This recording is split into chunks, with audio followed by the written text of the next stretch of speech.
I went to steal something and stumbled upon a bedroom showdown. The handsome prince was drugged unconscious, while a noblewoman fumbled with his belt, panicking and tying it into a tight knot. Phut! I couldn't help but burst out laughing. 4 eyes simultaneously turned to look at me on the roof beam. The noblewoman gnashed her teeth. Here's 500 taels of silver, now scram. The prince pleaded for help. 1,000 taels. Take me with you. I hesitated. Sitting back to watch the two wealthy patrons bid against each other. I'll add another 500 taels. I'll hire you as my bodyguard for 500 taels of silver per month. Alright then. Hello, everyone. Welcome to my channel. Subscribe us to read wonderful novels every day. Now the story begins. I leaped down from the roof beam, hoisted the disheveled prince over my shoulder, and fled the Chancellor's villa. I had gone to the Chancellor's villa to steal. But just as I sneaked into a room, rapid footsteps suddenly approached from outside the door. Damn my luck, I cursed under my breath, tapped my toes lightly, and flipped onto the roof beam. Almost simultaneously, the carved wooden door was pushed open, and a lavishly dressed woman with cloud-like hair and flower-like features sneaked in furtively. She bolted the door behind her and rushed straight to the bed, her voice sickly sweet. Brother Jing, I'd rather die than marry into Nan Yu. Take me as your wife. Amid the rustling of fabric, a weak yet icy rebuke came from behind the bed curtains. Sun Jining, stop, how dare you drug this prince? My pupils constricted. Sun Jining, the second legitimate daughter of Prime Minister Sun Yanqing, and there was only one prince called Jing, Prince Chu. Xiao Chengjing, TSK. She truly was slapping flies on a tiger's head. What audacity, as I was lost in thought. A sudden rip of tearing fabric startled me. The scarlet bed curtains were torn down completely, fluttering before settling on the floor. Xiao Chengjing's face was flushed, his outer robe in disarray. Meanwhile, Sun Jining was wrestling with the knotted sash she had pulled into a hopeless tangle, her pretty face red with frustration. Phut! I couldn't help but burst out laughing. The room fell into a deathly silence. 2 pairs of beautiful, wide eyes turned in unison toward me on the rafters. Or, shall I help you untie it? Seeing that no one was speaking, I scratched my head and took the initiative to break the tension. Ah, you're an assassin, Sun Jining shrieked, hastily pulling her clothes together to cover the springtime allure at her chest. No, I only seek wealth, not lives. A gentleman on the beam is still a gentleman. Not all masked figures are assassins, you know. Sun Jining gnashed her teeth and spat out. Here's 500 taels of silver, now get lost. Xiao Chengjing, his face dark with pain, weakly pleaded, 1,000 taels, take me away from here. My movement to leap down from the roof beam halted abruptly. Swiftly settling back into position, I propped my chin on my hand to watch the two wealthy patrons engage in their bidding war. I'll add another 500 taels, hire you as a guard, monthly pay of 500 taels. Alright then, I leaped down from the roof beam, and before Sun Jining could scream, I knocked her out with a chop of my hand. Then I hoisted the disheveled Xiao Chengjing onto my shoulder and kicked the door open with my foot. The little maid keeping watch in the courtyard was so frightened she collapsed to the ground. Shush! I lowered my voice. The Chu royal manor guards are here, if word of today's events gets out. With a casual grind of my foot, the bluestone slab beneath me cracked into a spiderweb of lines. The young maid's face turned ashen. Please spare me, sir. Point me to an easy path, and I'll let you go. Trembling, she pointed in a direction. Then her eyes rolled back and she fainted. Sun Jining must have specifically sought out this secluded courtyard and dismissed the servants beforehand. That's why I was able to leave the villa unimpeded, and soon after, I ran into the nearby forest. Xiao Chengjing's entire body was burning hot. I could feel his scorching temperature even through his clothes. Thinking of the 1,000 taels of silver as remuneration and the 500 taels of monthly salary, I couldn't help but curve my lips into a smile, tightening my grip and hoisting him up a bit. This is no man, it's clearly a breathing gold mountain. Heroine, Xiao Chengjing gasped hoarsely, his voice raspy. Please, stop for a moment, this prince is going to vomit. I slowed my pace. If you vomit on me. Before I could finish saying the price goes up, he retched and spewed all over me. The pungent stench of sour decay made my vision darken, and I stumbled on my feet. Rage surged to my temples, and like disciplining the mischievous children at home, I raised my hand and delivered a sharp smack to Xiao Chengjing's backside. The sound startled the birds from the trees. As the mountain wind blew, I suddenly came to my senses. Oh no, in a moment of impulse, I'd actually struck my patron. Your Highness, forgive my offense, this subordinate merely intended to pat your back. But my hand slipped. I forced an awkward laugh as I set him down. His icy gaze locked onto me when suddenly he coughed up a mouthful of black blood. I was puzzling over why he'd gotten so furious when I noticed crimson patterns surfacing on his forehead. The markings looked eerily alive, writhing beneath his skin like living creatures. They seemed vaguely familiar, yet I couldn't recall where I'd seen them before. I gripped Xiao Chengjing's wrist, feeling the rapid and chaotic pulse beneath my fingertips. Besides the love poison and the muscle softening powder, what other poison have you been given? Scorching flame GU poison. It usually flares up only on full moon nights. Today, it was probably triggered early by the love poison. He closed his eyes, sweat pouring down like rain, his entire body curling up as he groaned in pain. I forced myself to stay calm, focusing intently until I caught the sound of rushing water not far away. I've got it. Without waiting for his response, I scooped him up in my arms and dashed toward the sound of rushing water until we reached a cascading waterfall. A silvery ribbon of water poured down the cliff face, sending up a spray of fine droplets where it met the pool below. With a leap, I plunged into the icy depths. Whoosh! A bone-chilling cold instantly engulfed all senses, washing away the filth on his body.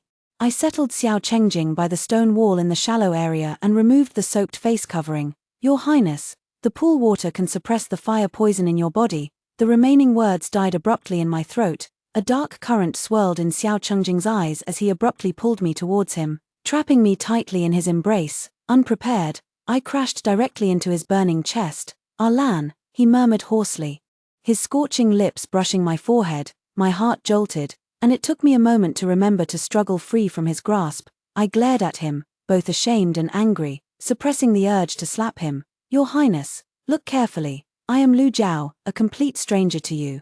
If you want me to be the antidote for your love poison, no amount of silver will make me agree. Xiao Chengjing seemed to regain some clarity from the icy pond water and my struggles. His chest heaved violently, teeth clenched, Adam's apple bobbing as if wrestling with both the violent poison in his body and some deeper torment. After what felt like an eternity, he finally forced out through gritted teeth, my apologies. This prince didn't mean that, Your Highness, forgive me. I drew the dagger from my waist and cut the belt that was tightly cinched around his waist. His brocade robe suddenly unfurled, like an epiphyllum blooming in water.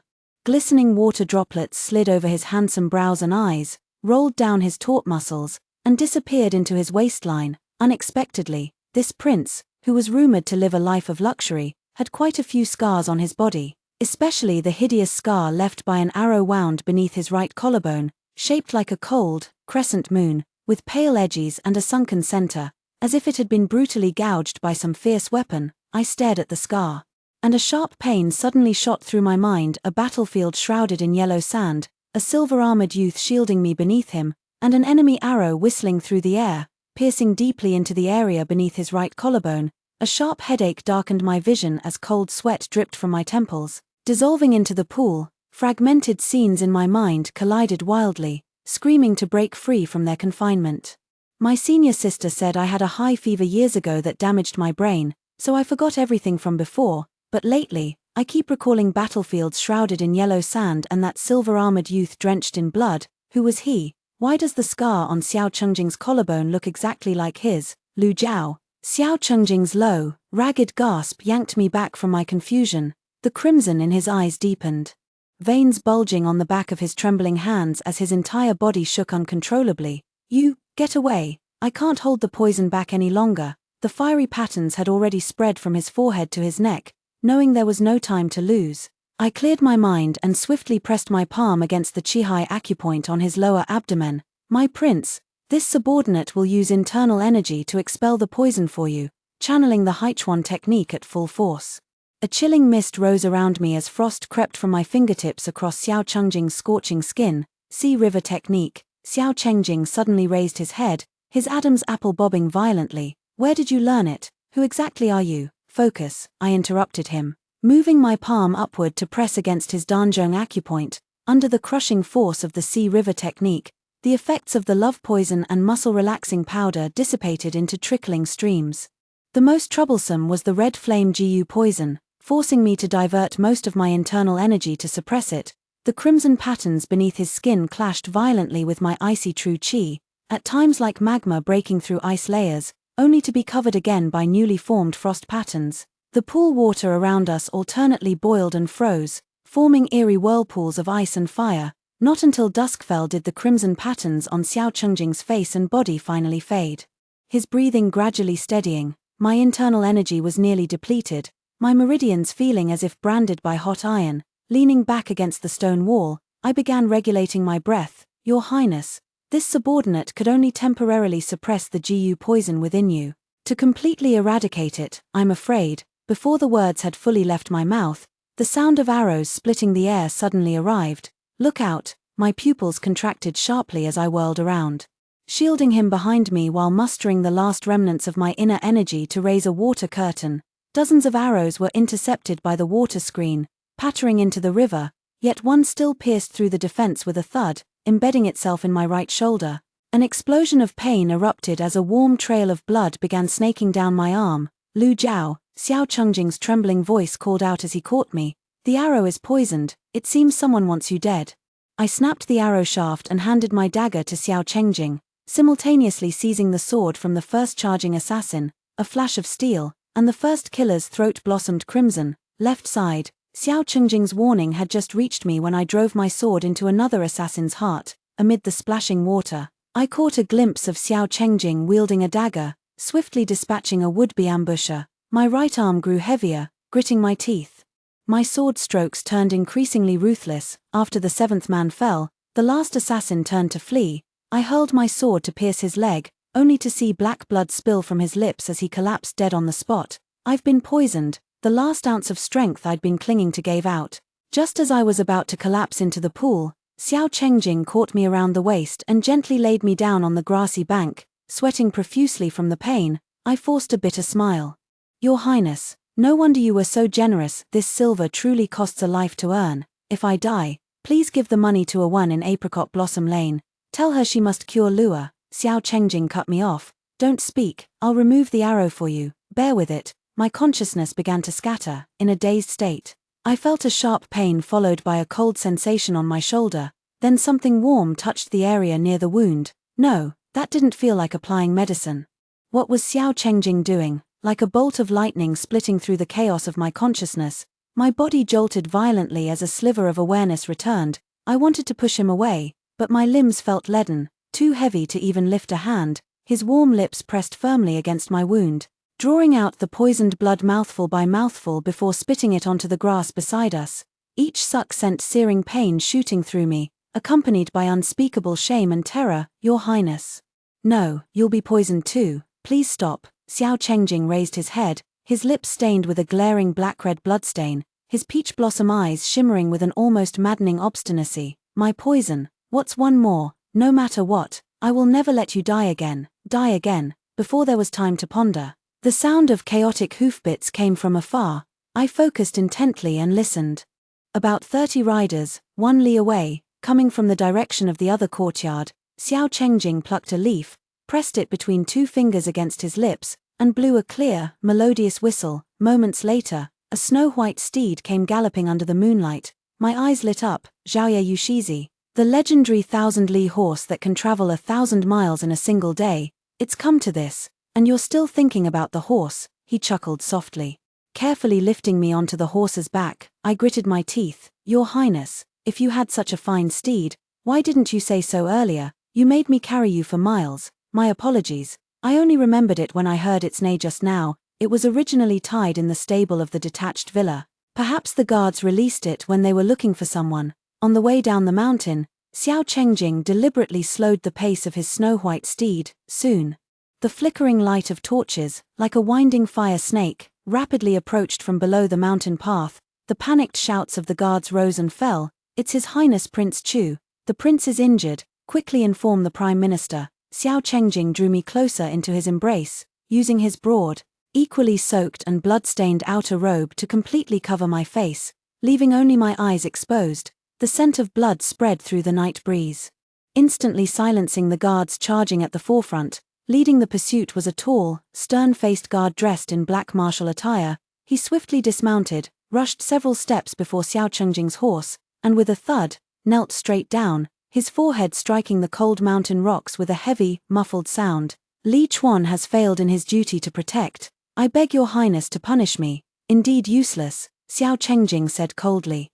Return to the manor and receive 40 heavy strikes in the disciplinary hall. I keenly noticed the bulging veins on Li Chuan's right hand pressing against the ground, his fingers digging deep into the soil. Yes, this subordinate obeys. Before long, the half-white-haired Prime Minister's son stumbled off his horse and knelt on the ground. Your Highness, this old subject deserves to die 10,000 deaths. Xiao Chengjing coughed lightly. Sun Yanqing, if someone hadn't saved me, I would have died on Silver Creek Mountain. Prime Minister Sun trembled all over, repeatedly knocking his forehead on the ground until it was a bloody mess. Xiao Chengjing didn't spare another glance. Lightly patting his horse's neck, the snow-white steed let out a long neigh and galloped away like a silver lightning bolt, leaving only dust in its wake. His guards hurriedly gave chase, the sound of hooves echoing through the mountain path, upon rushing into the prince's manor.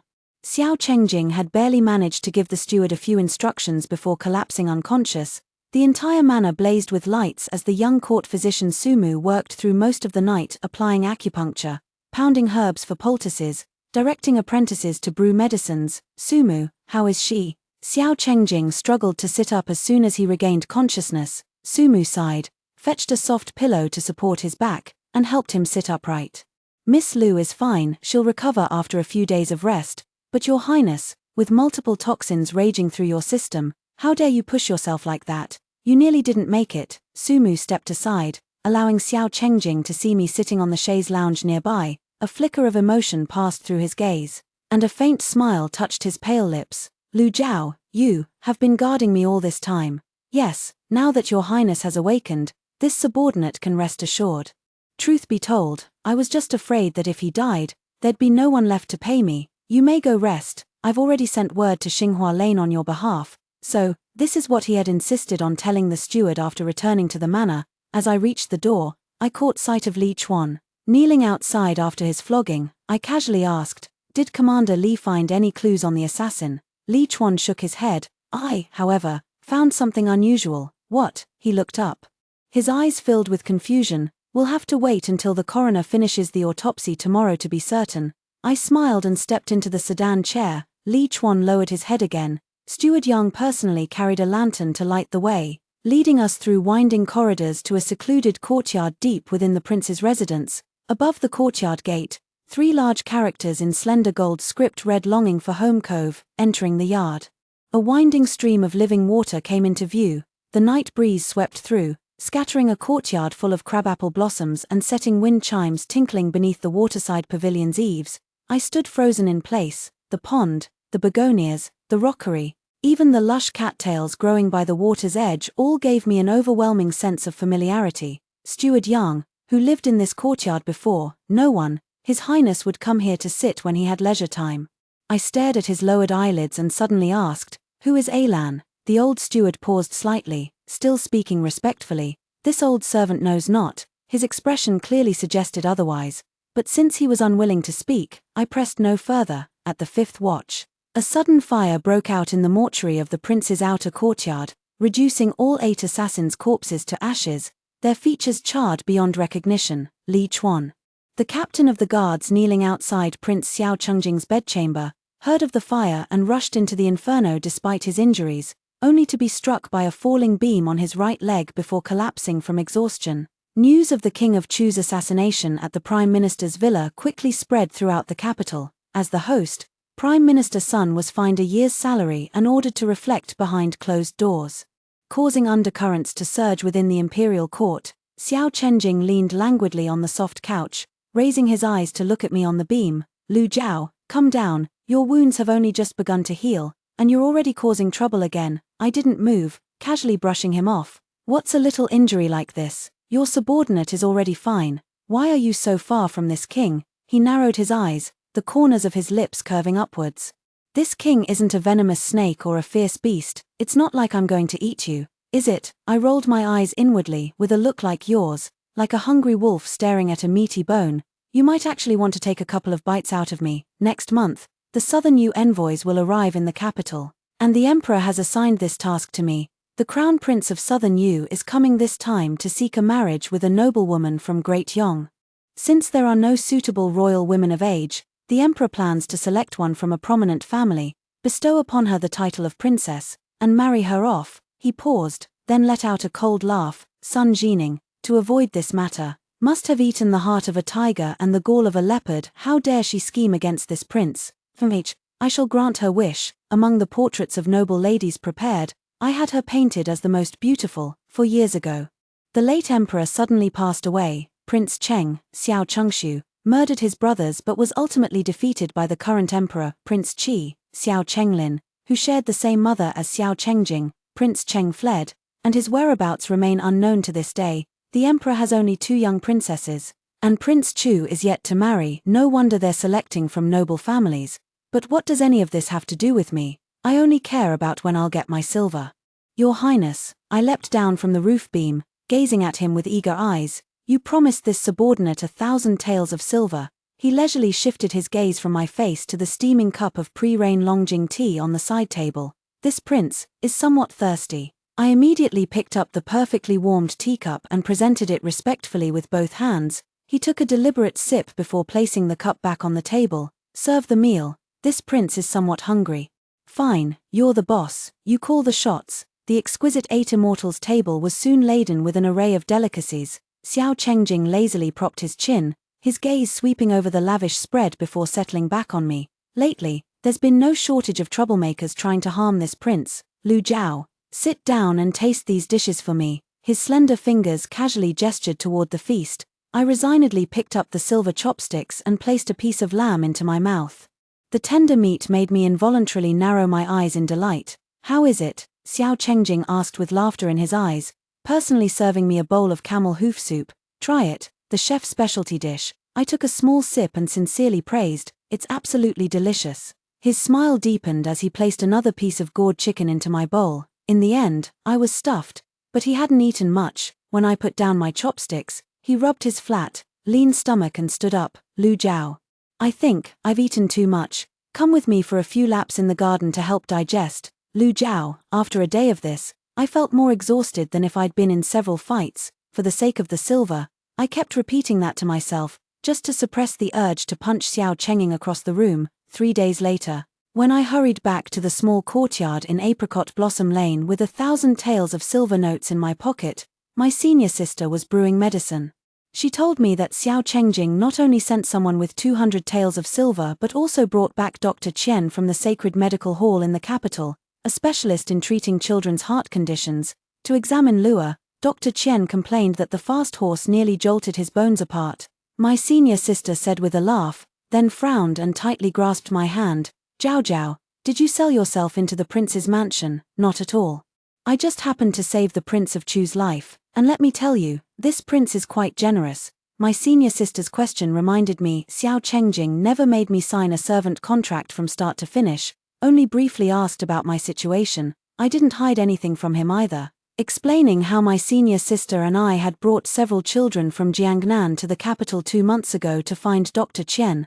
Unexpectedly, Dr. Qian had left the capital, and we didn't know where he went. Later, when we ran out of money, we went to the Prime Minister's villa to rob the rich to help the poor. My senior sister said worriedly, the Prince of Chu is being so kind to us, I'm afraid he has ulterior motives. He's already a prince, what could he possibly want from us? I stroked my chin. Unless it's because I look like Alan. Alan, senior sister's face instantly paled, then quickly returned to normal as she lightly tapped my forehead.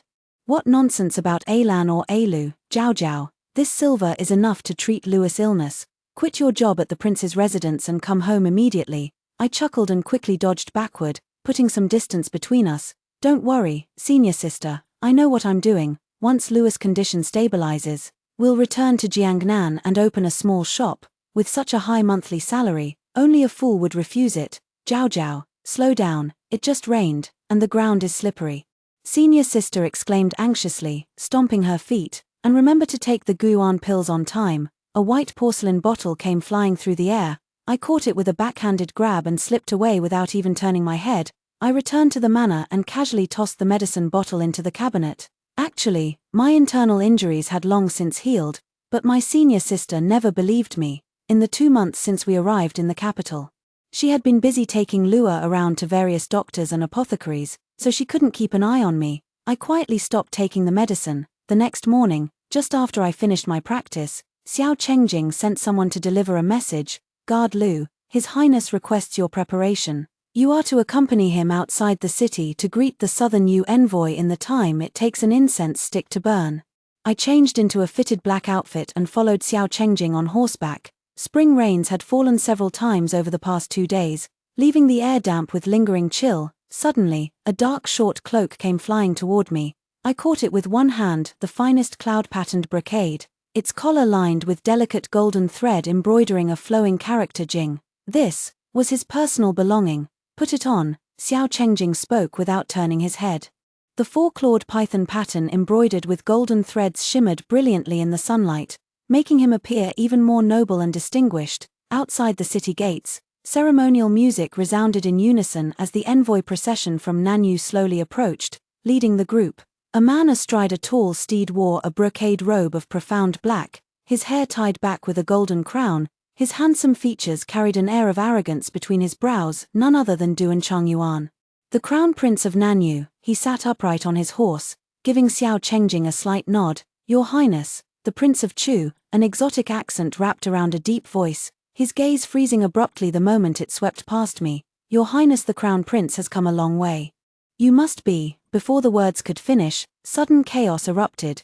Duan Chongyuan's steed suddenly reared with a terrified whinny, bolting wildly toward the dense forest path beside the official road. The envoy formation instantly fell into chaos as startled shouts erupted. Lu Jiao, take men to intercept that runaway horse. The rest of you, protect the envoy, Xiao Chengjing commanded with steady composure. Digging my heels into my mount's flanks, I shot forward like an arrow from the bow.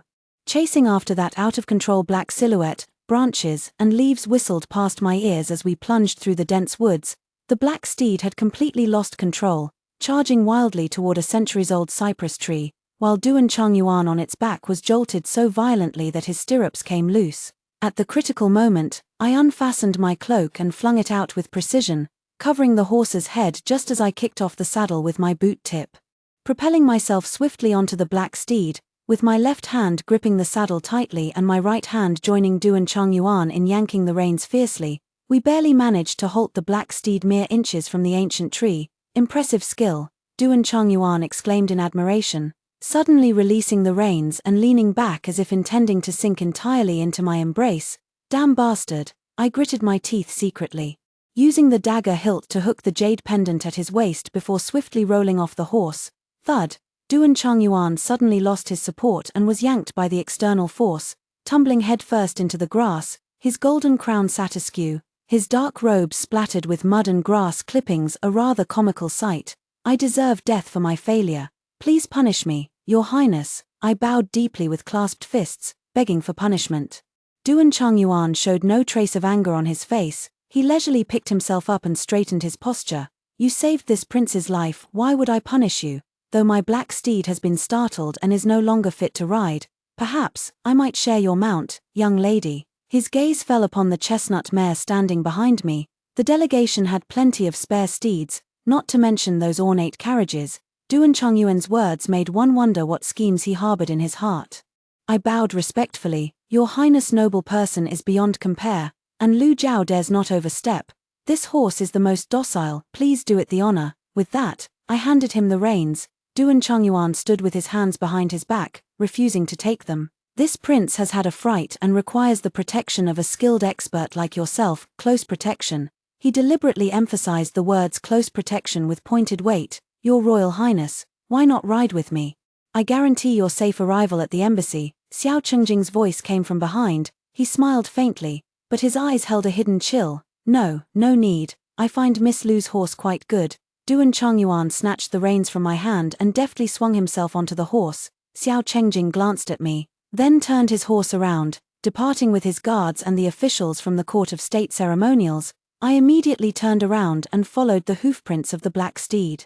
The horse hadn't run far after breaking free from the cloak. It lay on the ground with its mouth open, already on the verge of death. I took out a magnet and carefully searched the horse's body. In less time than it takes to drink a cup of tea, 2 extremely fine silver needles were drawn up by the magnet. The banquet was held in the main hall of Honglu Temple, candlelight illuminating the splendid scene. I quietly positioned myself behind Xiao Chengjing, and while pouring wine, whispered, Your Highness, Your subordinate found 2 silver needles on Wuzhuai, and Sumu detected wolfsbane poison. Xiao Qingjing's expression remained unchanged as he picked up a translucent slice of perch sashimi with his jade chopsticks. Investigate. I want to see who is stirring up trouble. Understood. The moment I raised my eyes, I met Duan Chongyuan's amused gaze. He lounged lazily by the low table, fingertips tracing the rim of his cup. His serpentine eyes pierced through the swirling sleeves of the dancing girls, locking onto me with unsettling intensity. That sticky, cold stare sent a shiver down my spine. Prince of Chu, he suddenly raised his cup, amber liquor swirling within. This crown prince has an impertinent request. Speak freely. Your Highness the Crown Prince. Duan Chongyuan's lips curved into a slight smile. Today, I encountered danger and am still shaken. Miss Lu's skills are extraordinary. Before I leave the capital, I would like to ask her to accompany me as a guard. I wonder if His Royal Highness Prince Chu would be willing to part with her. Xiao Qingjing's wine cup paused almost imperceptibly in his hand. Lu Jiao has just entered the manor and is still unfamiliar with etiquette, so she might cause offense, he said, his voice gentle but with an undeniable force. I have already prepared more suitable guards for His Royal Highness the Crown Prince. And I will also strengthen the embassy's defenses. Your Highness can rest assured, but I just happen to fancy Miss Lu. Duan Chongyuan's tone shifted, a hint of sharpness flashing in his eyes. I heard that Prince Chu once defeated Beituo's 200,000 cavalry with 50,000 troops, showing extraordinary bravery. How about we have a match? If I am fortunate enough to win, I ask your Highness to grant this request. The entire hall erupted in murmurs. Several white-bearded senior ministers whispered among themselves, while the Minister of Ceremonies had beads of sweat forming on his forehead. My heart tightened. I never imagined I would become a pawn in the power struggle between two nations. Lu Jiao is not a wager. I advise your Highness the Crown Prince to choose your words carefully. Xiao Qingjing's voice suddenly turned icy. Could it be that the Prince of Chu is afraid and dares not accept the challenge? Rage surged within me. This southern Yu Crown Prince was truly going too far. Before Xiao Qingjing could speak, I stepped forward a few paces, cupped my hands, and bowed to Duan Chongyuan, my voice neither humble nor arrogant. If your Highness the Crown Prince doesn't mind, your subordinate is willing to fight on behalf of the prince. Good. Miss Lu is indeed straightforward. Duan Chongyuan clapped his hands and chuckled softly. And if your Highness the Crown Prince loses, I wanted his prize. Preferably gold and silver. Duan Chongyuan slowly removed the jade pendant from his waist, the one that had nearly shattered in the outskirts of the city, and held it aloft in his hand.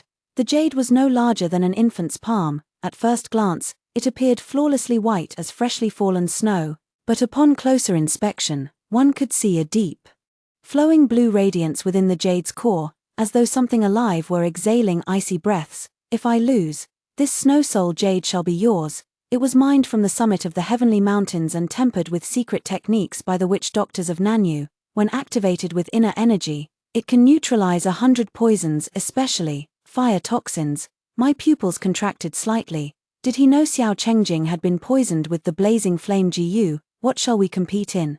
Duan Chongyuan's eyes sparkled with even greater interest as he motioned for an attendant to bring forth a gilded longbow. How about startled sparrow bells? Hang 10 bronze bells 100 paces away, each with a live sparrow tied beneath. Each contestant gets 5 arrows, and whoever knocks down the most bells wins. Agreed. I replied, relieved. Let's add one more rule. Anyone who harms a sparrow will have that arrow disqualified. The guests, hearing this, erupted in an uproar. Even Xiao Qingjing couldn't help but straighten up. Good, I accept. Xiao Qingjing's gaze was deep as he looked over. Meeting his eyes, I silently mouthed 2 words. Don't worry. This confidence stemmed from my days in the fishing village in Jiangnan. As someone who disliked eating fish, I often went hunting in the mountains, and my archery skills became increasingly refined. Even after my injury and amnesia 3 years ago, my archery never faltered in the slightest. It was just that my senior sister always admonished me to hide my true abilities and avoid attracting trouble. Clang, the bronze gong sounded, marking the start of the contest. 10 copper bells swayed gently in the wind, each tied with a thin string to a sparrow beneath. The sparrows fluttered and struggled, causing the bells to swing erratically, producing a chaotic jingle. Duan Chongyuan struck first, his gilded longbow humming as an arrow shot through the air. With a ding, one of the copper bells fell, the sparrow flapping helplessly on the ground. I took a deep breath, and as the Haichuan Art's inner energy flowed, the surrounding noise faded. The bowstring vibrated lightly, and the arrow precisely severed the rope. The sparrow stumbled a few steps before regaining its footing on the ground. Duan Chongyuan frowned slightly and successively shot 3 more arrows. 2 hit their mark, but the third grazed the sparrow's wing, staining a few feathers red. The southern new crown prince's shot is void, the referee announced loudly. Without haste, I released 3 arrows simultaneously. 3 arrows simultaneously severed the ropes, and 3 sparrows fell to the ground unharmed. Excellent archery. Cheers erupted from the crowd. For the last arrow, Duan Chongyuan aimed at a copper bell and released the bowstring. My arrow, launched later, overtook his in mid-air, splitting his arrow in half, then grazed past the sides of 2 sparrows. Severing one of the ropes, 5-3, Lu Jiao wins. The referee stood up and announced, and everyone from Daeong breathed a sigh of relief. Duan Chongyuan clapped his hands with laughter, unfastening the snow soul jade to hand it to me. Miss Lu's archery is truly exceptional. This prince concedes defeat wholeheartedly. The night was deep and still. By the waterside pavilion of Sigue Dock, wind chimes tinkled softly beneath the eaves, as I gazed absently at the pond. A tall figure suddenly emerged from beneath the crabapple tree. Xiao Chengjing stood holding a lantern amidst the flower shadows, his eyes gentle. "Your Highness, is something the matter?" He walked straight over, sat down on the stone bench, and then pulled out a Celadon medicine bottle from his sleeve. "Your hand." He took my right hand, dabbed some ointment on his fingertip, and gently applied it. "Today, during the archery competition, you frowned when you drew the bow." I was astonished by his meticulousness. When I subdued the startled horse, my right hand was chafed and bleeding. During the archery contest, all my focus was on listening to sounds and determining positions, so I didn't pay much attention to this minor pain. After returning, I also forgot to apply medicine. "Thank you, Your Highness. This minor injury is nothing serious. During those 3 years in Jiangnan, how much hardship did you endure? Have you always been this careless with yourself?" He raised his head, his gaze profound. The cool medicinal ointment soothed my hand considerably, yet the warmth from his fingertips felt somewhat scorching. I quietly withdrew my hand and said, feigning ease, "It's not that hard, I'm strong. I go to the docks to move goods, hunt in the mountains. No one dares to mess with me." His gaze fell on the calluses on my palm, and he frowned slightly. "No wonder you're much darker than before. You must have been out in the sun a lot." I was annoyed that he called me dark and didn't notice the abnormality in his words. "Your Highness, has no one told you that you shouldn't call a woman dark? Just telling the truth. Black is good. When I lie on the roof at night, no one can tell there's someone hiding there." Xiao Chengjing was momentarily stunned, then let out a soft chuckle. "Not quite that dark. Your Highness needn't complain about this subordinate's dark complexion. I've already discussed with my senior sister. Once Lua recovers, we'll return to Jiangnan. By the way, I haven't yet thanked Your Highness for helping retrieve physician Qian. It was nothing, though. If you return to Jiangnan, you won't find monthly wages this high anywhere else." His words struck right at the heart of my concerns. Indeed, 500 taels per month, aside from this spendthrift Xiao Chengjing. Where else in the entire Great Yong could a guard find such absurdly generous pay? Even if I returned to Jiangnan and opened a small shop, working from dawn to dusk without eating or drinking, I probably couldn't save up this amount of monthly silver in a year. Seeing my hesitation, the corner of his lips curled slightly. "You should go back. You saved my life. I'll give you even more silver when the time comes." My eyes immediately sparkled with gold. "Your Highness, you're so kind." He slowly stood up, took a few steps, then turned back again. The night breeze brushed past his temples as his voice suddenly lowered. "Duan Chongyuan is a man of many schemes. Stay away from him. Your Highness, why not let this subordinate stay by his side? Wouldn't that make it easier to keep watch? This prince has his own arrangements. I won't have you taking unnecessary risks. By the way, have Su Mu examine that snow soul jade carefully for any irregularities. Then have him craft an identical piece." The next morning after breakfast, I went to find Su Mu, handed him the snow soul jade, and took the opportunity to ask him to examine the Guan pill as well. This return to origin pill uses premium blood ginseng and snow lotus as main ingredients, supplemented by angelica root and ligusticum. It's indeed an excellent prescription for internal injuries, but the dosage of soul-severing grass is far too heavy. Soul-severing grass, my brow twitched. Su Mu's expression turned grave. "Who gave you this medicine? How long have you been taking it?" I forced composure. "Haven't taken it yet, was planning to sell it for silver." He breathed a sigh of relief. Soul-severing herb, true to its name, in small doses, it can relieve pain and calm the mind.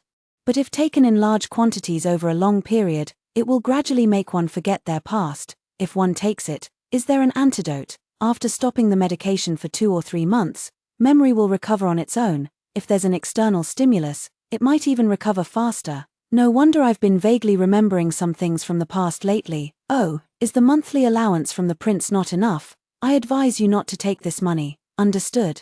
I quickly put away the medicine bottle, hastily changing the subject. Physician Su, is this snow soul jade useful for curing the prince's scarlet flame Gu poison? Su Mu held the piece of snow soul jade, examining it carefully through a crystal lens for a long while, his frown deepening.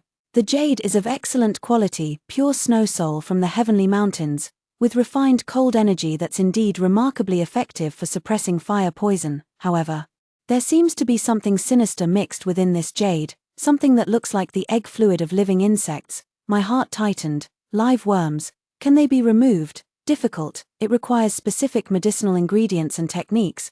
The prince said he wants you to make an identical jade piece. Fortunately, there's jade of similar quality in the storeroom. Give me 3 days, and I might be able to make a convincing replica. Su Mu frowned.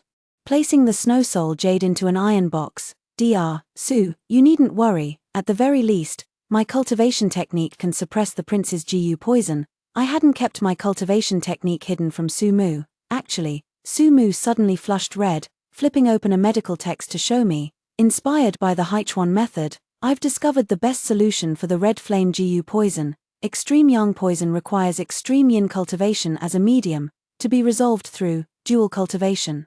But this method is perilous if the hearts aren't aligned. Both practitioners' meridians will shatter, leaving Su Mu's courtyard. I reflected on recent events, the unease in my heart growing ever stronger. The rejuvenation pill was prepared by my senior sister. What exactly does she want me to forget?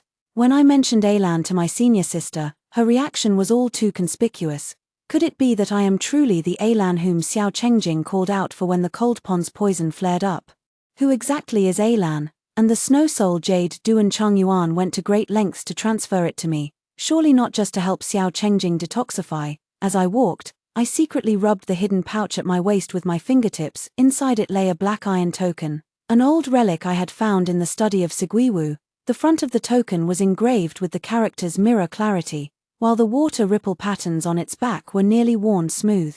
As if someone had held and rubbed it countless times, the token looked familiar as the scenery of Siguiwu. Elan, the mirror clarity token, snow soul jade. I turned and ran all the way to Xiao Chengjing's study. Xiao Chengjing was bent over his desk, writing swiftly with bold strokes. When he saw me enter, his wrist froze. Your Highness, who is Elan? A deep, unfathomable pain surged in Xiao Chengjing's eyes, his knuckles turning white as he gripped the brush tightly. She is the young mistress of Mingjing Mountain Villa. 4 years ago, on the battlefield in the northern frontier, to save me, she carried a dummy to distract the pursuers and jumped off a cliff. Is she your beloved? Understood. I braced my hands on the edge of the desk, leaning across it to close the distance between us. I could almost feel his suddenly erratic breath brush against my cheek. Your Highness, then do you like me? Clatter. The brush in Xiao Chengjing's hand fell onto the Shen paper, staining it with a messy ink blot. He hastily bent down to pick up the brush, no longer looking at me. I pressed one hand against his wrist and with the other, I stroked his chest through his clothes. Lu Jiao, you've overstepped. Your Highness, look at me. Allow me to confirm something. I stared at his slightly flushed cheeks, my heart pounding. Without waiting for his consent, I stood on tiptoe and kissed his lips, cold. But the next instant, I clearly felt his breath grow scorching and rapid, when I deliberately grazed his slightly cool lower lip with my teeth. A stifled moan escaped his throat. He almost instinctively raised his left hand, his broad, warm palm suddenly gripping the back of my neck. His breath was completely erratic, overwhelming me as he seemed intent on deepening the kiss. Suddenly, a flash of pain and clarity flickered in his eyes, as if struck by something sharp. The hand gripping my neck abruptly loosened. Lu Jiao, you, how dare you? I staggered back, steadied myself, and then smiled. Your Highness, your body is far more honest than your words. I stared into his flustered, evasive eyes that couldn't conceal his desire. This subordinate has confirmed everything. Without waiting for his reaction, I turned and darted out of the study. I was now certain I am Elan. My intuition told me the answer lay in the Southern U Embassy. At night, I changed into my dark attire and infiltrated the Southern U Embassy. Duan Chongyuan's defenses were tight, forcing me to hide on the rooftop nearest to the main hall where he resided. Under the moonlight, a man draped in a black cloak and wearing a silver mask came into view, stealthily knocking on Duan Chongyuan's door. Moments later, the silhouettes of two seated figures appeared on the window paper, their whispers like the hissing of venomous snakes. I held my breath, pushing the Haichuan technique to its limits to catch every word of the conversation. In 3 days will be the palace's begonia banquet. It was Duan Chongyuan's voice. Your Highness need not worry, Red Peony has been thoroughly trained. The masked man's hoarse voice was unsettling. When she dances before the emperor tomorrow, she'll surely captivate Xiao Qinglin's gaze. As for the Prince of Chu, the flaming Gu poison keeps recurring, which means his days are surely numbered. Sir's heart is ruthless enough. 4 years ago he's always ruined my plans, so how could I let him off easy? A chill ran through my body. Could this masked man be Xiao Chengshu? Speaking of which, that female guard Lu Jiao by his side, Xiao Chengjing seems to treat her differently from others, just a substitute. Lu Tinglan died long ago in the northern frontier. If she were still alive, to avenge the blood debt of Mirror Lake Manor, she would hunt me to the ends of the earth. Mirror Lake Manor, Lu Tinglan. A sharp pain shot through my mind as countless fragments clamored to break free. I remembered the scattered bones and Mirror Lake Manor reduced to ashes. Arlan, forget it. Forget all of this. If you seek revenge now, you'll die too. Arlan, you're all I have left. Little sister, you mustn't go. I remember now, in the drizzling rain of Chisha Mountain, my senior sister clung desperately to my leg. In the end, she pulled out her hairpin and pressed it against her own throat. After that, I forgot many things. Forgot who I was. Forgot the blood debt of Mirror Lake Manor. Sir, if the plan succeeds, apart from those few cities in the south, I want Lu Jiao. She resembles a wolf on the snowy plains. I do so enjoy taming such prey. Your Highness, be careful, thorny flowers can prick. I happen to enjoy the prickly ones, but compared to Lu Jiao, your plan cannot afford the slightest mistake. What I'm gambling with is more than just the crown prince's position.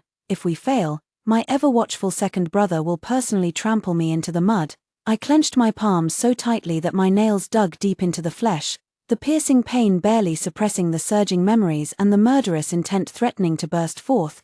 Don't kill him. Duan Chongyuan's identity is special. Killing him now would ignite a war between the two nations. Moreover, for the sake of his despicable schemes, he would surely fight to the death to protect the masked man. Yet, I can't bear to leave empty-handed. These two are in cahoots, and there might be evidence of their collusion hidden in the southern Yu embassy. Seizing the brief moment when the guards below were changing shifts, I silently infiltrated the masked man's room. A heavy medicinal odor mixed with a faint, unsettling stench lingered in the air. Quickly scanning the surroundings, my gaze finally settled on a tall, intricately carved ebony cabinet with distinct southern Vietnamese characteristics placed against the wall. Holding my breath, I stepped forward and ran my fingertips carefully along the edge of the cabinet. When I touched an inconspicuous, vine-knot-shaped protrusion on the back of the cabinet, my fingers met the cold touch of metal. A mechanism. I tentatively pressed it. Click. A very faint mechanical sound was heard. The cabinet door slid open sideways, revealing a hidden compartment about 2 feet square. A stronger, more pungent stench of blood and decay rushed out. Inside the compartment was a wide-mouthed glass bottle containing a thick, blood-like liquid, in which several dark red insect eggs were suspended. Beside the glazed bottle lay several letters and a broken wooden hairpin, its tail carved with water patterns. That hairpin looked familiar. It seemed to be an old possession of mine. A chilling coldness instantly shot from my feet to the top of my head. Was this masked man really Xiao Chengshu? Why was he hiding my hairpin? Suppressing my doubt and disgust, I gently pulled a letter from a stack and tucked it into my bosom. Buzz, a sharp, ear-piercing hum suddenly exploded in the room. Damn it, there's an alarm mechanism set in the secret compartment. Catch the assassin. The sound of hurried footsteps, the clang of swords being drawn, and the glow of torches rapidly approached from a distance. Bang! The door was kicked open as several guards in tight-fitting uniforms rushed in, their gleaming blades instantly sealing off both the doorway and windows. At the forefront was Duan Chongyuan, his eyes filled with icy killing intent. Seize them, take them alive. I quickly grabbed the glass bottle and hurled it at the face of the guard charging ahead. Crash! The glass bottle shattered, splashing the foul-smelling liquid all over the guards' faces and bodies. They screamed in agony, covering their eyes as they stumbled back. Amid the chaos, I vaulted out the window, fought off several guards outside, snatched a long sword, and shot onto the rooftop like an arrow loosed from its bow. Almost simultaneously, shadowy figures emerged along the surrounding rooftops, with over a dozen powerful bows gleaming coldly under the moonlight, encircling me completely. On the day Duan Chongyuan entered the capital, a horse panic incident occurred in the suburbs. After several days of investigation with Xiao Chengjing, we finally traced the Silver Needles and Wolfsbane to the Southern Yu Court. This was clearly a scheme orchestrated by Duan Chongyuan himself. His aim was to use the danger as an excuse to legitimately demand Xiao Chengjing to strengthen the protection of the Southern Yu envoy. Now it seems the Southern Yu embassy's defenses have indeed become impregnable. Loose the arrows, the sky darkened with a rain of arrows, and I inwardly cursed my misfortune as I desperately parried wave after wave of shafts with my long sword. Just as I sought an opening to escape, a dark shadow suddenly swept past. Sword light wove into an impenetrable net, cleaving through the cold arrows before abruptly pulling me behind him. Thud, an arrow buried itself into flesh. I looked up to meet Xiao Chengjing's peach blossom eyes. The yellow sand blotted out the sky, arrows rained down like locusts, and the silver-armored youth shielded me with his own body. The fragmented memories that had been flashing through my mind lately overlapped with reality in this moment. "It's you," my voice trembled. "Go." He struggled to push me away. I pressed down on Xiao Chengjing's wrist as the Haichuan formula surged through my meridians like a tidal wave. A frigid current churned in my dantian, spreading through my limbs in an instant. Freezing ice, I silently chanted, my palms weaving intricate seals. In that moment, hundreds of crystalline ice spikes materialized under the moonlight, shooting forth with bone-chilling cold. The guards at the forefront fell instantly, some with blood blossoming from their shoulders, others with deep gashes revealing bone on their cheeks, while several more tumbled straight from the rooftops. Their bodies striking the bluestone pavement with dull thuds. Duan Chongyuan's expression changed abruptly, his dark sleeves fluttering as he leaped onto the roof ridge. 3 silver threads shot out from his sleeves, coiling toward my ankles like venomous snakes. Xiao Chengjing's sword flashed, severing the silver threads, but he could no longer suppress the surging energy in his body. Spitting out a mouthful of blood, I continued forming hand seals, and the second wave of ice spikes took shape. The crystalline blades, carrying a deadly chill, forced Duan Chongyuan and the others to retreat. "Hold tight." I hoisted Xiao Chengjing onto my back and lightly tapped my toes, leaping between the rooftops. The night wind howled past my ears as the pursuing soldiers' shouts gradually faded into the darkness. I darted into an abandoned mansion in the southern part of the city and gently laid Xiao Chengjing on a pile of withered grass. By the moonlight, I could clearly see his injury. A crossbow bolt was deeply embedded 3 inches below his right scapula, with dark red blood staining large patches of his black clothing. "Fortunately, it's not poisoned," I sighed in relief, gripping the shaft and pulling it out abruptly. Xiao Chengjing groaned faintly in his unconscious state, his forehead beading with fine droplets of cold sweat. I quickly took out the golden-wound medicine I carried with me and sprinkled it on the injury. Then tore off the hem of my inner garment to bandage him. Jing. I softly called out this name that had surfaced from the depths of my memory, repeating it over and over. After what felt like an eternity, Xiao Chengjing slowly opened his eyes, his thick lashes fluttering slightly. "What did you just call me?" he murmured. "Jing," I answered, lifting him up to rest his head sideways on my lap. As my fingertips brushed across his blood-stained cheek, they met with a chilling dampness. Only then did I realize, without noticing, my tears had fallen all over his face. "I remember everything now. I am Lu Tinglan from Mirror Mountain Villa, the young general who shielded me from arrows amidst the mountains of corpses in the northern frontier 4 years ago. That was Xiao Chengjing, at the embassy. I could have escaped unscathed. Why did you have to show yourself? Don't you know your poison has already?" He raised his hand, wiping away my tears with his slender, well-defined fingers.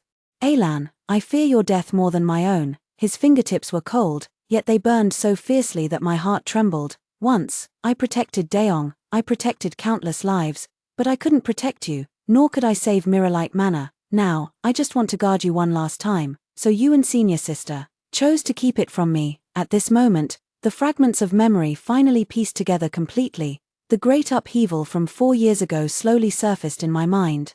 The late emperor died suddenly, and Xiao Chengshu murdered his brothers and slaughtered his kin. Beacon fires raged across the Great Yong, and corpses piled up like mountains. At the height of the internal strife, the Fengkai kingdom invaded the Great Yong with 100,000 iron cavalry, sweeping through all resistance. my father, Lu Ziyi, was the master of Mingjing Villa and the elder brother of consort Xiao Changshu's birth mother, from the day my aunt insisted on entering the palace.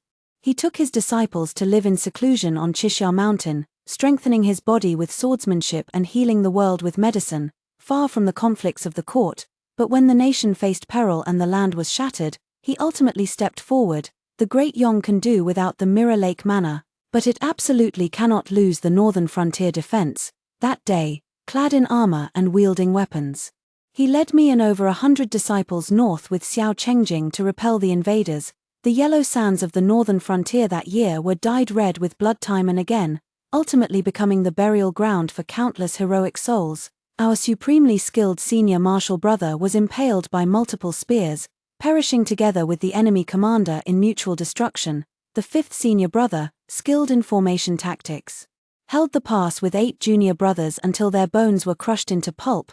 The sixth senior sister, a master of medicine, collapsed by the medicine furnace from exhaustion and never woke again. In that final battle, I closed my eyes, my voice trembling. Father took 27 arrows yet still propped himself up with his spear. He never fell, even in death. And you, to cure me of the crimson flame Gu poison, you exhausted all your inner strength. Then carried a decoy to lure away the pursuers before leaping off the cliff. Xiao Chengjing gripped my hand, his eyes filled with anguish. I sent men to search the base of the cliff for 3 months, found nothing. I seemed to hear again the howling wind and the whistling arrows of that day. After falling off the cliff, I was caught on a dead tree halfway down the mountain. Later, I crawled into a cave, living like a beast, surviving on raw flesh and blood. By the time I finally climbed back up the cliff, you had already withdrawn your troops and returned to the capital. I rushed day and night back to Chixiao Mountain, only to find a mountain of bleached bones and the charred ruins of the once glistening Mirror Lake Manor. My senior sister Qin Zhaoan told me that after Xiao Changshu failed in his bid for the throne, he took his anger out on my father Lu Ziyi, sending men to massacre the entire manor. Your father knew it on the battlefield. Xiao Chengjing's voice choked with emotion, but he said nothing, just bore it alone. Lan, your father was a true hero. In the end, the Xiao family failed the Mirror Lake Manor. A metallic sweetness surged up my throat, and I suddenly spat out several mouthfuls of blood. Lan. Xiao Chengjing immediately steadied my shoulders, frantically wiping the blood from my lips with his sleeve. Don't rush, but his fingertips were trembling too. I gripped his wrist.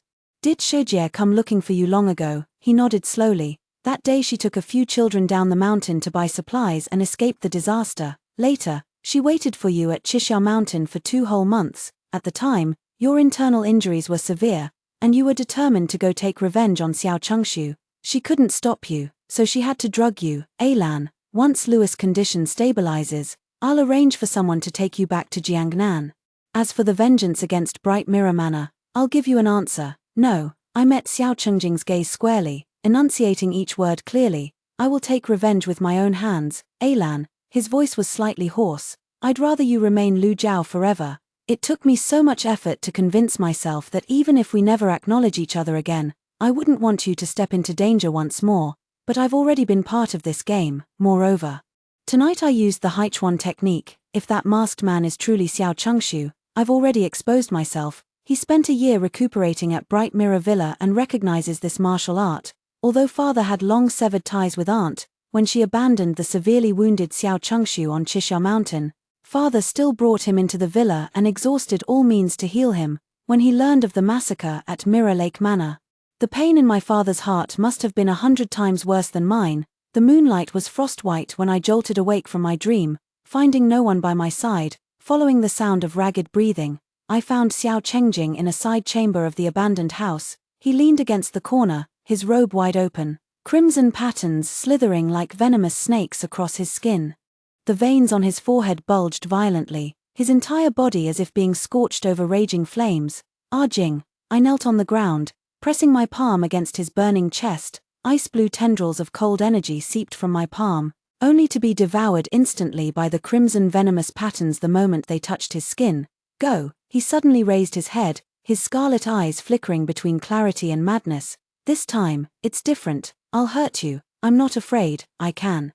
Before the words had even left my mouth, Xiao Chengjing suddenly lunged forward, pinning me against the wall, his nose pressed against my jaw, his scorching breath fanning across my neck as his voice came out hoarse and broken. You've exhausted most of your inner strength, you can't suppress it, go, quickly, find Sumu. His voice was laced with restraint on the verge of collapse. The arm locked around my waist was taut as steel, yet trembled uncontrollably when it touched my skin. As if waging a desperate battle against the primal desire raging within him, I brushed my fingers against his sweat-drenched temple, gazing into those peach blossom eyes being devoured by agony. 4 years ago, we made a promise, if we survived, we'd become husband and wife, remembering Sumu's words. I let my fingers trail downward and untied my own sash. Xiao Chengjing's pupils constricted violently as he seized my wrist. Ailan, no, you must return to Jiangnan. Only then did I understand he had known all along this method could cure his red flame Jiu poison, yet chose to endure it alone. He wanted me to return to Jiangnan, wanted me to remain just Lu Jiao, but whether as Lu Tinglan or Lu Jiao, the same person dwelled in my heart. I embraced him, my breath brushing past his burning ear, drowning out his ragged panting. Listen, the wind bears witness to our vows, the moon our wedding candle. Before the words had fully left my mouth, my lips were already pressed against his chapped ones. The moment our lips met, his entire body shuddered violently, a muffled groan of pain and desire escaping his throat. I bit the tip of my tongue, transferring a stream of vital blood infused with primordial cold energy into his mouth. Xiao Chengjing let out a pained grunt, like a caged beast set ablaze, suddenly flipping me onto the scattered garments. His scorching palm cradled the back of my head as his burning breath seared against me. Ailan, if it hurts, bite me. When the opposing forces of extreme yin and yang clashed violently at the deepest meridians between us, it felt as though our very souls were being torn apart. A pain 100 times more intense than the suppression of the cold pond instantly racked my entire body, my vision flickering black as my nails dug deep into his tensed arms. Xiao Chengjing gently kissed my lips. Swallowing every one of my whimpers, the pure icy energy of the Haichuan Ju flowed like a trickling glacial spring, actively guiding and enveloping the rampaging crimson fire poison as it surged downward, both transforming into sweat that dissipated. Xiao Chengjing's body trembled like autumn leaves in the wind, the crimson patterns flickering unpredictably, sometimes surging like molten lava, other times being overtaken by icy blue. Large beads of sweat dripped onto the side of my neck. Scalding hot, Arlan, he called my name over and over, as if it were the only lifeline he could cling to. Time seemed to stretch for millennia before the violent crimson flames within him finally receded like a tide. The ferocious patterns on his skin faded inch by inch, leaving only a faint flush where the intense heat had retreated. An indescribable weakness swept over both of them, as if all strength had been drained from their bodies. Xiao Chengjing pulled me into his embrace, his cool lips pressing against my sweat-dampened temple with a tremor of having narrowly escaped death. The moonlight shifted quietly, illuminating the familiar crescent-shaped scar beneath his collarbone and those peach blossom eyes still clouded with lingering passion. Deep within those eyes, there now shone an unprecedented clarity and relief. The shackles that had tormented him for 4 years, burning to the bone and searing the heart, had finally been broken. Arlan. He stroked my back rhythmically, his voice hoarse. When dawn comes, I'll enter the palace to ask His Majesty for our marriage decree. I lazily curled up in his arms, tracing circles on the crescent-shaped scar on his collarbone with my fingertip. Then I want a lavish dowry, preferably in gold. He chuckled softly, pulling me closer. All right, everything I have, I'll give to you. A sudden night breeze rose, carrying a flurry of crabapple blossoms past the eaves from the tree outside the window. The full moon at the horizon had quietly hidden behind a veil of clouds, leaving only a hazy halo visible, exactly like a bride lifting her veil to cover her blushing face. At the hour of yin, Xiao Chengjing and I returned to the prince's bedchamber through the secret passage. Sumu was pacing anxiously back and forth in the chamber, his sleeves crumpled from being tightly gripped. Your Highness. He rushed forward in swift strides, fingers pressing against Xiao Chengjing's wrist pulse. How dare you go out on the night of a full moon? His voice abruptly cut off as he looked up in disbelief. The Jiu poison. How could? Sumu's gaze darted between me and Xiao Chengjing, then suddenly widened in shock. I see. He abruptly took 2 steps back, the silver needle pouch in his sleeve clattering to the floor. This subordinate will go prepare the restorative tonic immediately. With that, he stumbled backward in an awkward gait, nearly crashing into the carved screen. Xiao Chengjing chuckled softly, wrapping an arm around my waist. The inner chamber has hot water prepared. "Shall I help my consort undress?" My ears burned instantly, and I swatted his hand away. "No, no." Making sure the corridor was empty, I swiftly fled back to the Sai Gui Wu. 3 days later, in the imperial garden, crabapple blossoms fluttered like snow, amidst the clinking of cups. Duan Chongyuan stepped forward with a wine vessel in hand, his jade crown casting shadows over eyes that held a trace of amusement. "Your Majesty, on this northern journey, for the eternal friendship between our two nations," his gaze swept past Sun Jining at the banquet before finally settling on me. "I wish to propose the marriage of Sun Jining, the second daughter of Prime Minister Sun, as the crown princess, and also request that the Prince of Chu reluctantly part with his beloved." Appointing Guard Lu as the Liangdi, the crisp sound of silver chopsticks hitting the floor shattered the silence. Sun Jining's wide sleeves fluttered, revealing fingers that were pale with shock. Xiao Chengjing sneered as he drew a bright yellow scroll from his sleeve. "What a coincidence. Yesterday, I already obtained His Majesty's permission for marriage. My consort certainly cannot go to Nanyu." Amidst the stunned silence, Xiao Chenglin set down his wine cup. "Your Highness the Crown Prince may not know this, but Lu Zhao's original name is Lu Tinglan, the daughter of the late Marquis Junbei, Lu Ziyi, and also the chief meritorious official in the Northern Border War. She and the Prince of Chu are deeply in love, and naturally, I must play the role of a benevolent matchmaker. My father, Lu Ziyi, was posthumously honored as Marquis Junbei by the imperial court for his outstanding achievements in the Northern Border War." Duan Chongyuan's knuckles turned white as he gripped his cup, but he suddenly smiled again. "This subject has been presumptuous. Today, I have brought the Nanyu dancer Hongshao to perform for your Majesty." The rhythmic beats of the jie drum echoed as a woman in red approached with steps as delicate as crushed jade.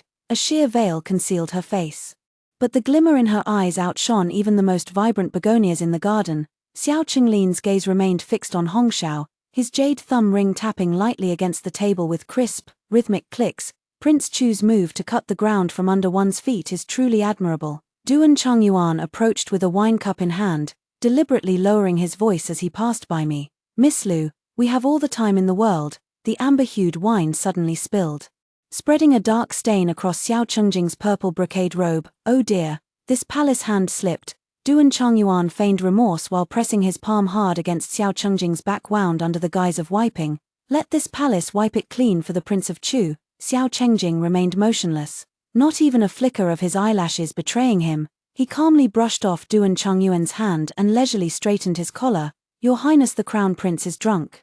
This palace is perfectly sober." Duan Chongyuan suddenly changed expression, his fingers clawing into Xiao Chengjing's shoulder like talons. "How about the Prince of Chu accompanies this palace for some physical exercise?" Before the words had fully left his mouth, he abruptly exerted force. Xiao Chengjing turned slightly, his backhand seizing Duan Chongyuan's wrist at a vital pressure point. Within the small space, the two moved subtly, their wide sleeves fluttering as they exchanged several blows. "Stop," the emperor roared, his jade archer's ring striking heavily against the table. "The King of Chu is drunk, now get back to your palace." Only then did Duan Chongyuan release his grip. I saw a bead of cold sweat trickle down Xiao Chengjing's temple, but his face remained composed. "The Crown Prince has excellent skill." As he finished speaking, he suddenly coughed violently, a dark red thread of blood seeping from between his fingers. Seeing this, Duan Chongyuan imperceptibly curved the corner of his lips. In the carriage on the way back to the manor, Xiao Chengjing finally dropped his pretense. He leaned back against the soft cushion, the wound on his back having split open, blood soaking through his snow-white inner garment. "His suspicious," I said, carefully tending to his wound and applying the golden saw medicine. Xiao Chengjing closed his eyes to rest, but a cold smile curled at the corners of his lips. "It's fine. He can't very well strip me bare in public to check for injuries. I hope the medicine Sumu prepared can truly fool Duan Chongyuan. We can't let them know my Jiu poison has been cured. My elder brother already has plans for how to break the deadlock, but we need to wait for the right moment." After a moment's thought, I said quietly, "Waiting idly for the enemy is too passive. Why don't we create an opportunity ourselves to lure the snake out of its hole?" Xiao Chengjing's smile deepened as he reached out to caress my cheek. "What brilliant plan does my consort have in mind?" Upon returning to the Chu prince's residence, I helped the slightly flushed Xiao Chengjing alight from the carriage. Fine beads of cold sweat had formed at his temples, and his body trembled faintly, as if enduring immense pain. Li Chuan came limping forward to meet us. "Li Chuan, Quickly summon Su Mu and make sure not to alert anyone else in the residence. After helping Xiao Chengjing lie down, Su Mu and I stood talking in the bedchamber. Su Mu, we can't wait any longer. The prince's GU poison is getting worse by the day. We must try the Snow Soul Jade. But I can't shake the feeling there's something wrong with this jade, though I can't quite put my finger on what it is. No matter what, saving the prince comes first. Besides, Duan Chongyuan is still in the capital. He wouldn't dare play any tricks with the jade. Alright then, if you say so. Using my inner energy to activate the Snow Soul Jade, I helped Xiao Chengjing suppress the GU poison several times. On one such occasion, I happened to be seen by Li Chuan. Xiao Chengjing's complexion turned ashen, his breathing grew faint, and he needed support to move around. The frequency of his vomiting blood increased with each passing day. Su Mu wore a perpetual frown, sighing and groaning daily as he constantly revised his prescriptions. The entire Chu Wang residence was shrouded in a gloomy atmosphere. I entered the palace to see the emperor and requested to perform a joyous celebration for Xiao Chengjing. The emperor consented. 10 days later, I sat upright in the bridal chamber, listening to the music and clamor drifting from the front hall, my palms damp with a thin layer of sweat. The palace door was gently pushed open, letting in a faintly cool night breeze. Xiao Chengjing, clad in elaborate wedding attire, was supported by attendants as he entered, followed by a meek-looking wedding matron who kept her head bowed. In her hands, she carried a golden tray bearing 2 gourd cups tied together with a red string. Xiao Chengjing waved his hand to dismiss the attendants. As the heavy palace door closed, the wedding matron suddenly looked up, revealing a face smeared garishly with rouge and powder. It was none other than Su Mu. "Your Highness, Your Grace," Su Mu whispered, his voice brimming with excitement. "Everything is in place. The wine in the cellar that Li Chuan laced with puppet poison has all been replaced with golden millet dream. At most, this drug will cause erratic pulses and temporary paralysis for an hour. No one will suspect a thing. The gourd cups have been switched too." "Alright," Xiao Chengjing nodded, the frost in his eyes melting into a spring pond as they met mine. "Lan, are you scared?" I met his gaze. "They're the ones who should be scared," he chuckled softly, his palm covering my slightly cool hand, warmth radiating through my skin. "Proceed as planned, and be sure to be careful." Su Mu grinned, then retreated with the tray into the shadows cast by the candlelight, instantly transforming back into the dull, submissive matchmaker. Outside the hall, the sharp, drawn-out chant of the Directorate of Ceremonial rang out. The auspicious hour has arrived. This time, what poured in was not just the night wind, but also officials in purple robes and jade belts, palace attendants carrying various ceremonial vessels, and a grand retinue surrounding that bright yellow figure.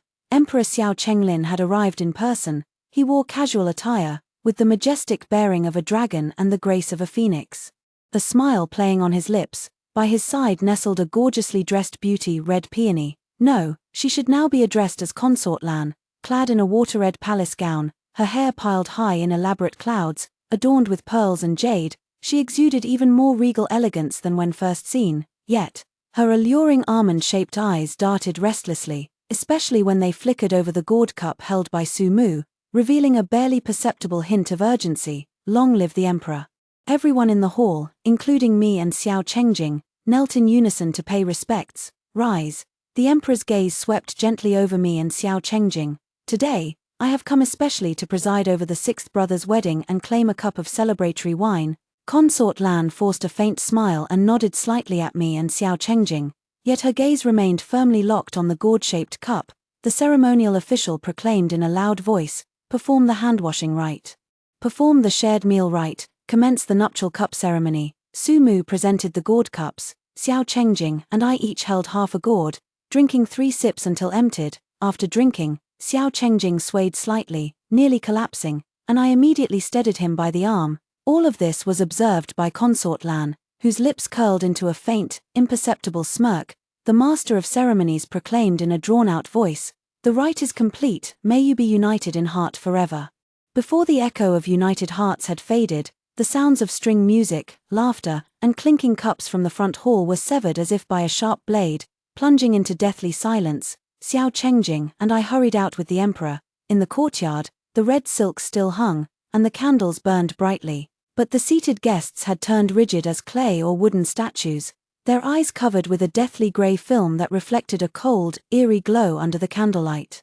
"Protect His Majesty, protect His Majesty." The palace servants screamed in terror, their voices rising in unison. Amidst this extreme chaos and panic, a tall, slender figure cloaked in black and wearing a silver mask stepped into the courtyard like a ghost, treading upon the cold moonlight.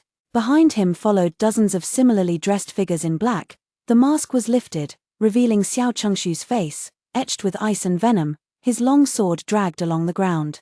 Scraping against the golden bricks with a piercing screech, "Sixth brother, how do you like this heart-to-heart gift from your second brother?" Xiao Chengshu's voice rasped like sandpaper grinding against rotten wood. With that, he suddenly raised his hand and frantically shook a crimson bronze bell. Xiao Chengjing's body convulsed violently. He let out a muffled groan, his face instantly flushing crimson as he vomited a mouthful of dark red blood. "Your Highness," I cried out in alarm.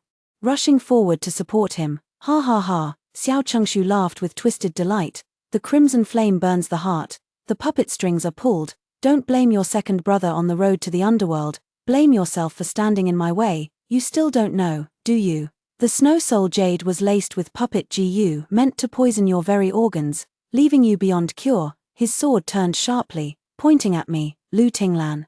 Had it not been for your father and daughter's betrayal back then, how could this prince have failed at the last moment? Today, I shall use your blood to consecrate my banner and send you to meet that ungrateful old fool Lu Ziyi, second brother." A voice rang out, cold, clear, and brimming with vitality. Xiao Chengjing, who had been vomiting blood and on the verge of death just a moment ago, had already straightened his back. He casually wiped the blood from the corner of his mouth. The sickly flush on his face vanishing in an instant, replaced by a sharp, icy arrogance. "You," Xiao Chengshu's maniacal laughter froze instantly, his hand trembling violently as he pointed at Xiao Chengjing. "Impossible, you're poison." The Snow Soul Jade contained the puppet gu. The wedding wine held the marionette gu. How could you possibly be unharmed? Xiao Chengjing leisurely drew the soft sword from his waist, his voice quiet yet each word piercing to the heart. "The Snow Soul Jade given by Duan Chongyuan, I never used it. The jade I used was merely a counterfeit. For 3 years, you've been skulking in the black market like a rat in the gutter, then later hiding in the Southern Yu Embassy, living at others' mercy, all for that frigid dragon throne." As he raised his eyes, a bloody tide surged within them. "Do you still remember what eldest brother taught us when he showed us archery?" he said.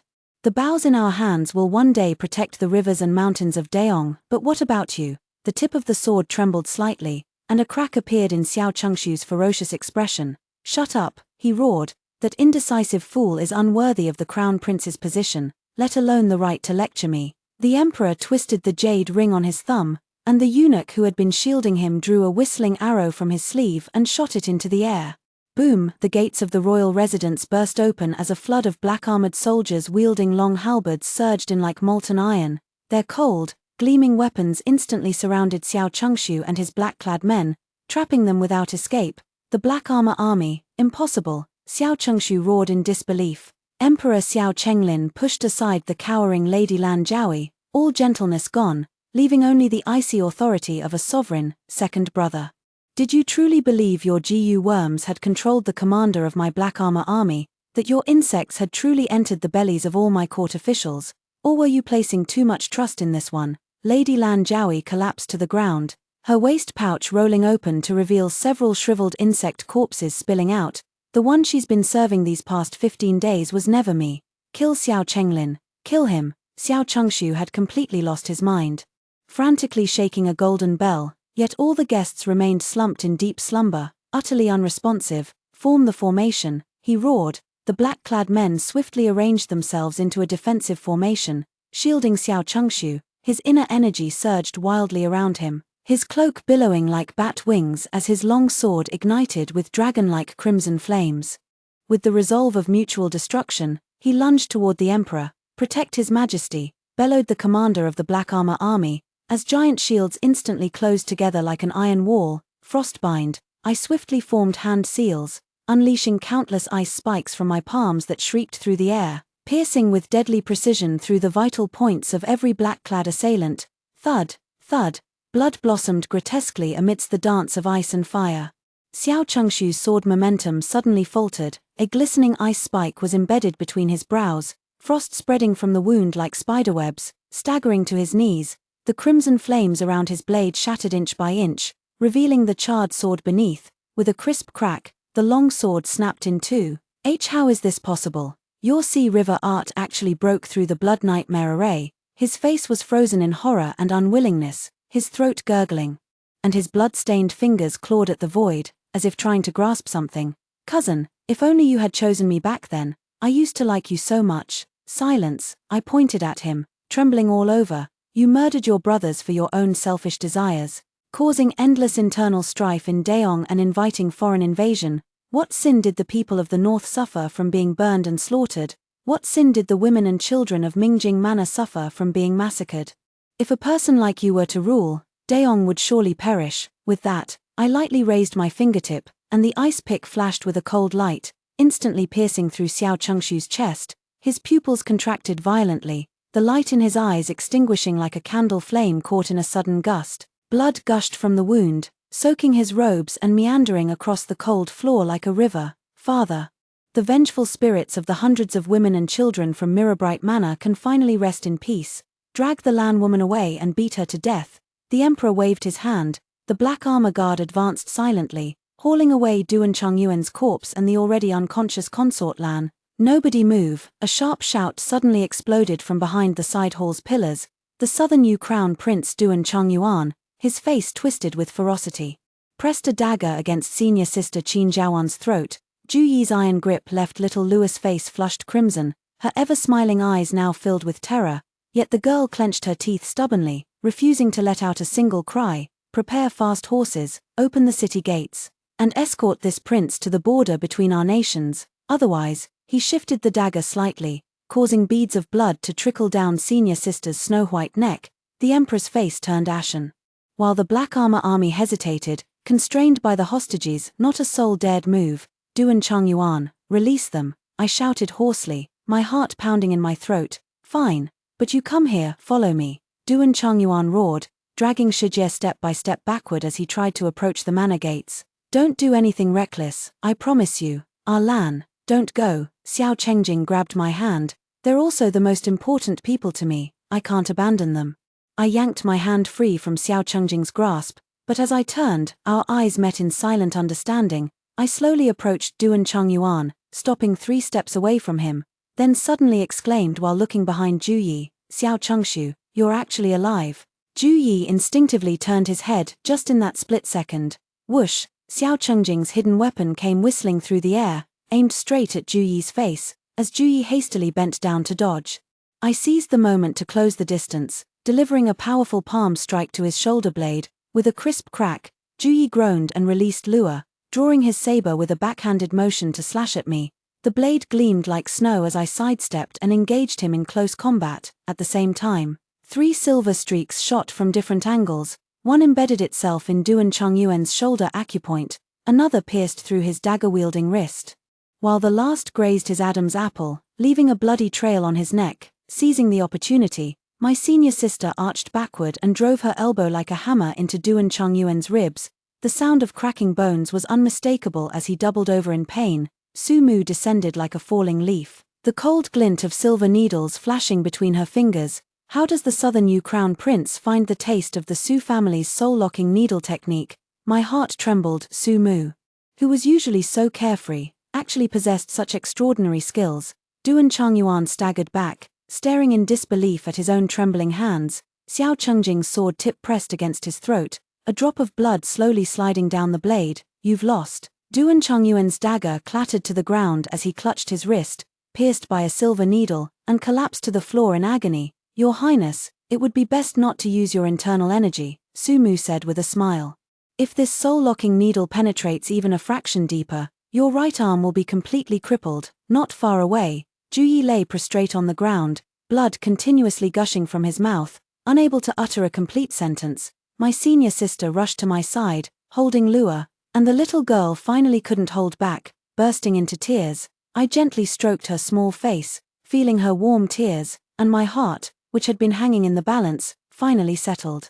Xiao Chengjing sheathed his sword and pulled me into his embrace. He leaned down and gritted his teeth in my ear. If you ever dare to let go of my hand again, how does His Highness intend to proceed? I tilted my head back, looking at him defiantly. Then I shall. He suddenly tightened his arms, firmly trapping me in his embrace. Hold you even tighter. Xiao Chenglin looked down at Duan Chongyuan, who had collapsed to the ground, his gaze colder than the depths of winter. Duan Chongyuan. You conspired with the traitor Xiao Chengshu, plotting to sow chaos in the Great Yong dynasty with poison, attempting to harm me and the entire court. He raised his hand to receive the letters presented by the eunuch.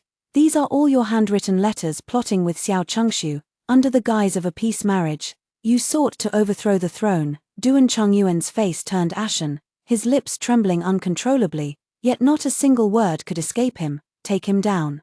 The emperor commanded, and the black armored army immediately stepped forward. Draft a state letter at once and send it by urgent dispatch to Nanyu. I want to ask the emperor of Nanyu what he intends by allowing his son to commit such atrocities. 2 black armored soldiers hoisted the limp Duan Chongyuan. His luxurious python robe dragging through the bloodstains on the floor, leaving a glaring crimson trail on the pristine ground.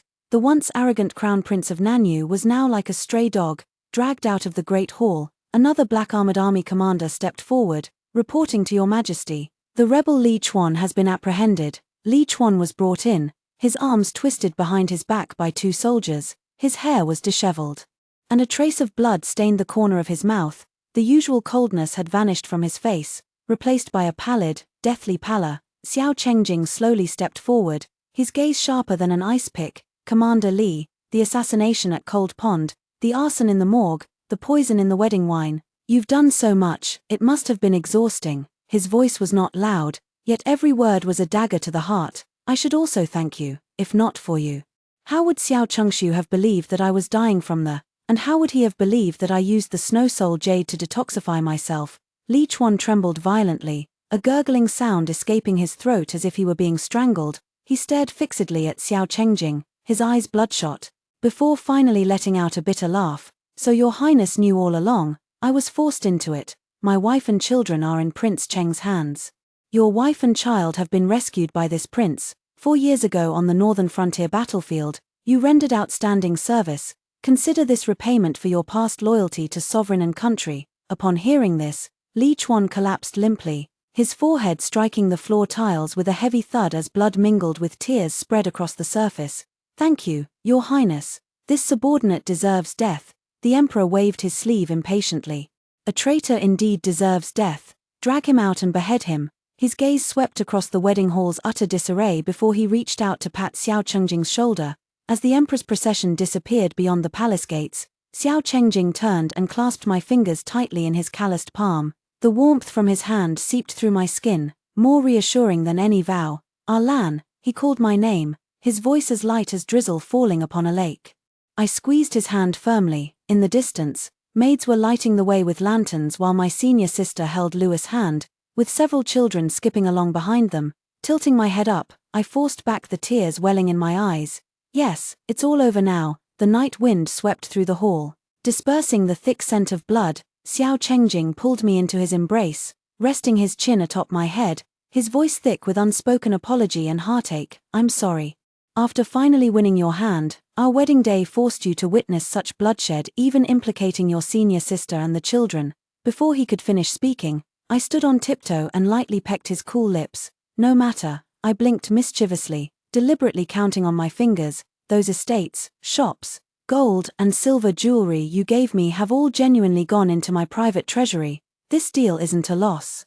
Xiao Chengjing froze for a moment before letting out a low chuckle. The laughter made his chest tremble slightly, causing my heart to flutter along with it. Little moneygrubber. He suddenly bent down and swept me up into his arms. I gasped in surprise and instinctively wrapped my arms around his neck. He carried me swiftly through the corridor, the hem of his crimson wedding robe brushing against fallen petals on the steps. The warm, flickering lights of Sigwilane Cottage awaited its master's return. Ah Lan, every plant and tree in Sigwilane was planted by my own hands. Even that crabapple tree was transplanted by me. Do you like it? I love it. It's almost identical to the crabapple garden back at Mirror Lake Manor.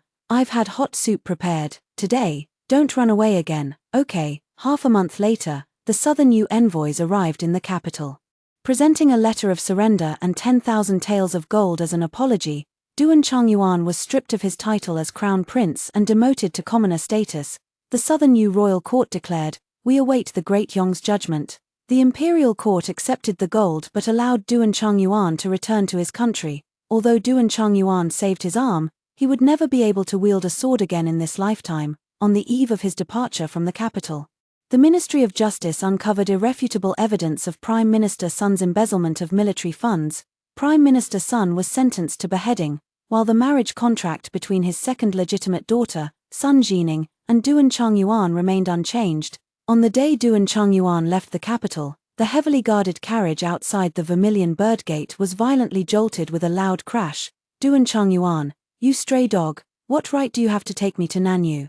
If it weren't for you stirring up trouble in Daeong, my father would never have. Sun Jining sobbed and cursed as she lifted the carriage curtain, revealing a haggard face. Stop the carriage, stop it, I won't go to Nanyu, I won't. Duan Chongyuan violently grabbed her by the hair and yanked her back into the carriage. You fool, do you think I care about you? Amid the crowd, Xiao Chengjing tightened his grip on my hand. Let's go back, they only deserve to tear at each other in the mud.